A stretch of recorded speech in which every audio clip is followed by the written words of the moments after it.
విజయనగరం జిల్లా గజపతి నగరంలో స్వర్ణాంధ్ర స్వచ్ఛాంధ్ర కార్యక్రమం నిర్వహించారు. ఈ కార్యక్రమంలో మంత్రి కొండపల్లి శ్రీనివాస్ పాల్గొన్నారు.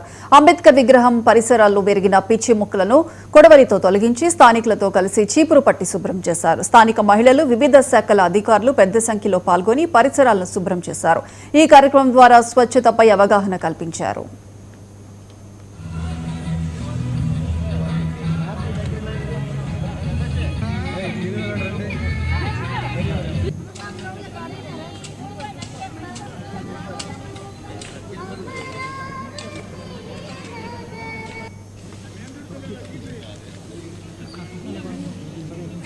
राजा